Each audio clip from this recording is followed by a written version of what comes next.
Hello दोस्तों, कैसे हो आप सब। स्वागत है आपका अपने चैनल द बिग ट्यूटोरियल में। और हम लोग क्लास 12th एनसीईआरटी मैथ्स और उसमें हम लोग चैप्टर नंबर 3 यानी मैट्रिक्स और अवयव को पढ़ रहे हैं। और उसकी एक्सरसाइज यानी कि प्रश्नावली 3.2 कंप्लीट होने के बाद अब हम लोग जो आज के इस वीडियो में हमारा जो टॉपिक है नेक्स्ट ओनली 3.3 का जो हमारा टॉपिक क्या है, अवयव का परिवर्त यानी ट्रांसपोज ऑफ ए मैट्रिक्स।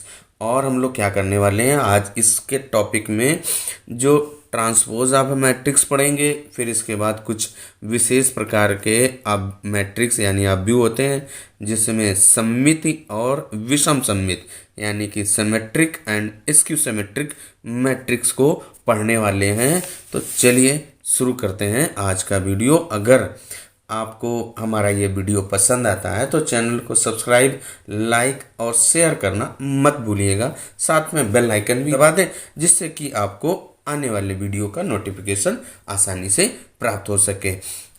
चलिए शुरू करते हैं आज का वीडियो। और देखिए हम लोग क्या पढ़ेंगे आज के इस वीडियो में, अवयव का परिवर्त।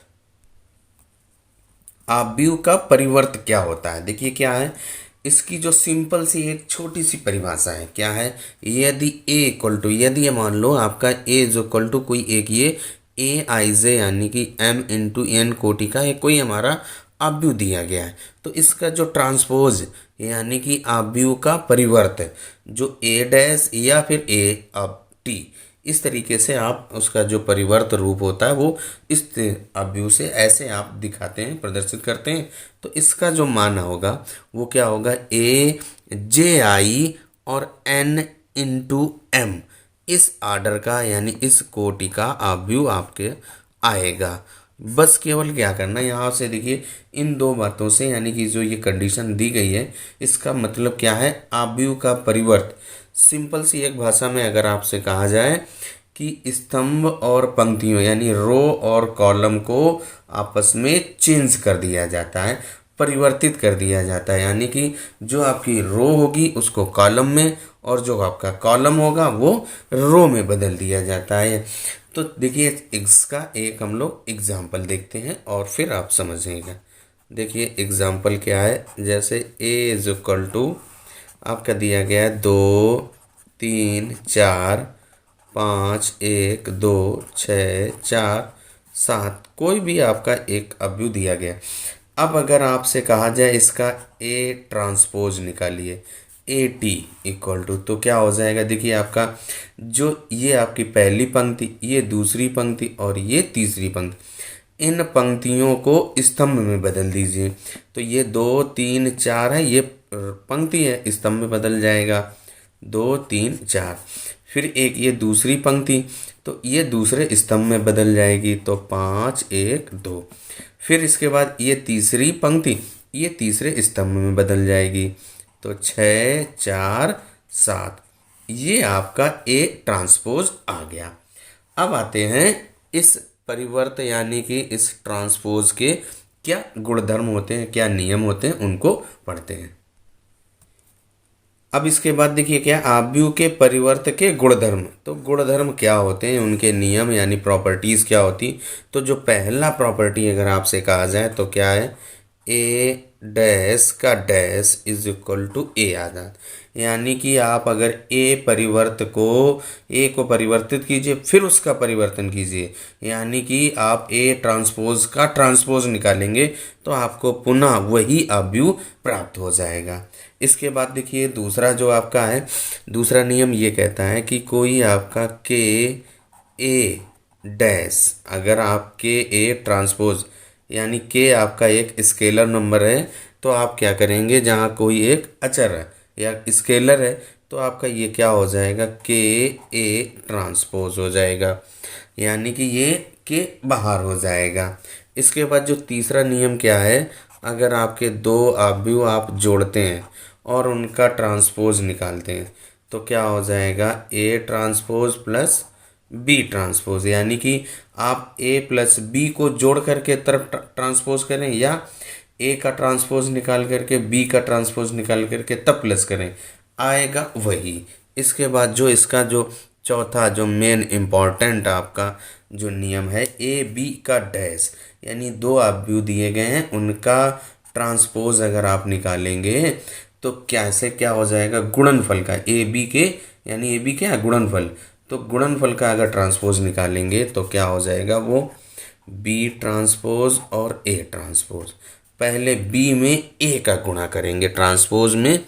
इस तरीके से आपको ये चार गुणधर्म हैं, इनको याद रखना है। हम लोग एक्सरसाइज सॉल्व करेंगे तब आप आसानी से समझ जाएंगे।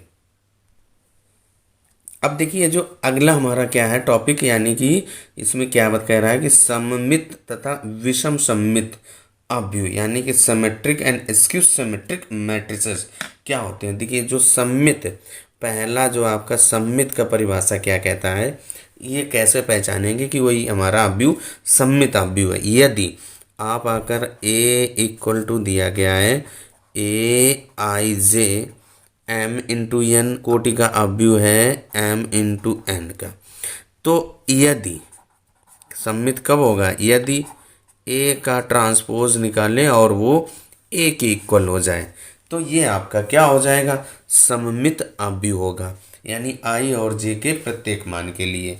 और अगर आपका ये यदि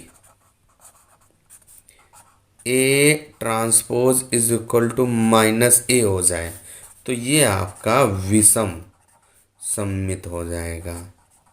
यानी कि अगर आप कोई भी अव्यूह दिया गया होगा उसका ट्रांसपोज निकालेंगे और वो अगर माइनस ए के इक्वल आ जाएगा तो विषम सममित हो जाएगा, और अगर कोई भी अव्यूह का उसका ट्रांसपोज निकालें और अगर वो ए के इक्वल आ जाए तो आपका क्या हो जाएगा, ये सममित हो जाएगा। ये कैसा हो जाएगा, सममित अव्यूह होगा।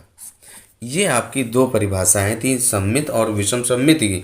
इनको आपको ध्यान रखना है। सममित के लिए कब A transpose is equal to A, और विषम सममित के लिए यानी कि स्क्यू सिमेट्रिक के लिए A transpose is equal to minus का ए। इसके प्रत्येक डायगोनल यानी कि जो इसके विकर्ण अव्यूह यानी कि जो विकर्ण होते हैं उनका मान शून्य होता है। तो देखिए कैसे पहचानेंगे, एक आपका एग्जाम्पल यहाँ पे देते हैं इसका विषम सममित का, यहाँ पे 0 0 0 होगा। इसके बाद मान लो ए बी, इसके बाद आपका यहाँ पे माइनस का ए हो जाएगा और इधर आपका माइनस का बी हो जाएगा, और यहाँ पे सी और एक माइनस सी। इस तरीके का ये कोई अव्यूह देखिए क्या है, इसका ट्रांसपोज निकालेंगे तो वो माइनस ए के इक्वल आएगा। तो ये आपका यहाँ पे जो डायगोनल है वो क्या होते हैं, जीरो होते हैं। डायगोनल ये आपका एक प्रमेय भी कहलाता है कि जो डायगोनल्स ऑफ ए विषम सममित अव्यूह आर 0 0 0, वो जीरो होते हैं।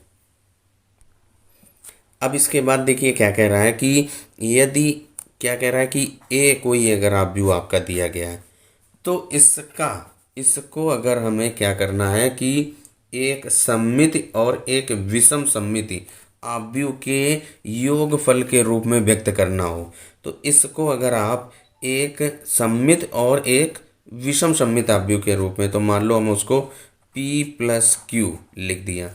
P आपका सममित और Q विषम सममित, तो जो आपका P होगा इसका मान क्या होगा, 1/2 A प्लस A डैश होगा, यानी A ट्रांसपोज होगा।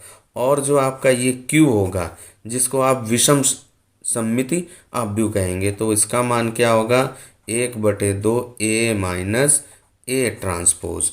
ये आपका क्या है, सममित है, और ये आपका विषम सममित, यानी कि इसको इंग्लिश में कहते हैं सिमेट्रिक और इसको स्क्यू सिमेट्रिक। या आप यहाँ से कह सकते हैं कि कोई एक अव्यूह दिया गया हो, उसका अगर आपको सममित और विषम सममित के योगफल के रूप में रिप्रेजेंट करना हो तो आप उसको इस तरीके से 1/2 A प्लस A ट्रांसपोज और plus 1/2 A minus A transpose का आप इस तरीके से लिख सकते हैं। अब देखिए जो पीछे हमने प्रॉपर्टीज आपको बताई हैं, सममित, विषम सममित, परिवर्त, इन सब चीज़ों के जो गुणधर्म हैं उन सबको ध्यान में रखते हुए आप क्या करेंगे, प्रश्नावली 3.3 सॉल्व करेंगे।